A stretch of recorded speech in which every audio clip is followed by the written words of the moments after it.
Yes, thank you, Mr. Speaker. Mr. Speaker, the people who have appeared before us this morning have sworn, I believe Mr. Amin swore through a Quran, and the others lifted a Bible. And when I had read a Quran, sometimes the Quran strongly condemns murder. And the Bible, C.S. Murkomen, you are a Christian, it says, thou shalt not kill. So this matter is painful. This is an extraordinary sitting.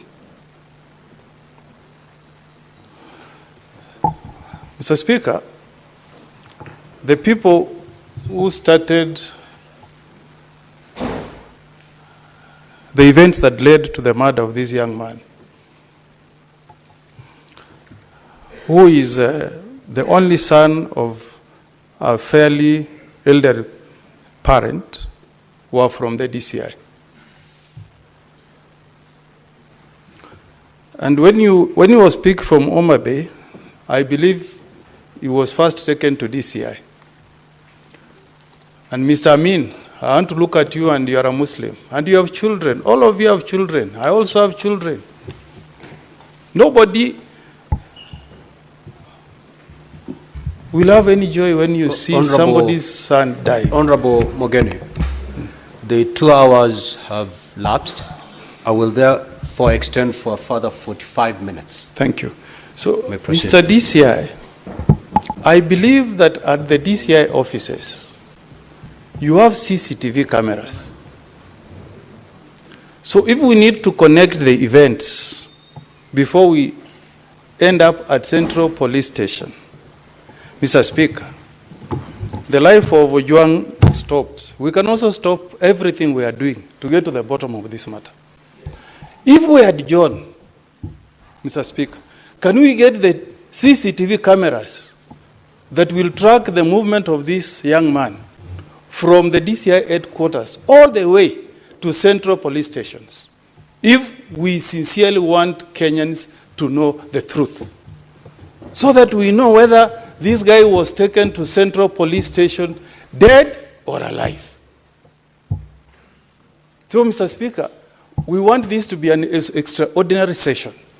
If we have to go to the bottom of the truth, can the DCI tell us this afternoon, since you have sworn by the Quran, that you can get us the CCTV cameras that will show us the state this late man was when he left DCI, assuming that the CCTVs cameras at Central Police Station were tampered with?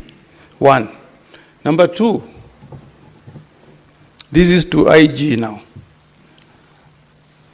This was an ordinary suspect, one IG, booked at Central Police Station. I want you to, and Murkomen, you are a lawyer, you are a colleague, and we know you have a wife and you have children. I also have children, Murkomen. So we are here pained for what the police have done. Murdering a Kenyan in a police cell. Somebody's only child. How heartless can you guys be in the police force? So we want to know why. Why was this young man, Ojwang, booked alone in a cell at Central Police Station, if this was not covered up? Finally, Mr. Speaker, this person from IPOA, you are a vice chair. The chairman of IPOA knows that we are investigating a matter where a Kenyan has been murdered in a police cell, a safe haven for any criminal. When you go to a police cell, lawyers, we know it's a safe haven. Mr. Speaker, I want to know this afternoon, where is this chairman of IPOA? Mr. Speaker, where is the chairman of IPOA? When we have adjourned every business to address this matter, Mr. What is that so important business that he can travel out of the country instead of coming to the house to give us the answers that we are seeking. Finally, Mr. Speaker, this is to CS Murkomen. Because you are a colleague, we were with you here last session. You know chapter 14 as a total 10 articles, 10 of them. You know that Article 240 establishes the National Security Council. If you read Article 4,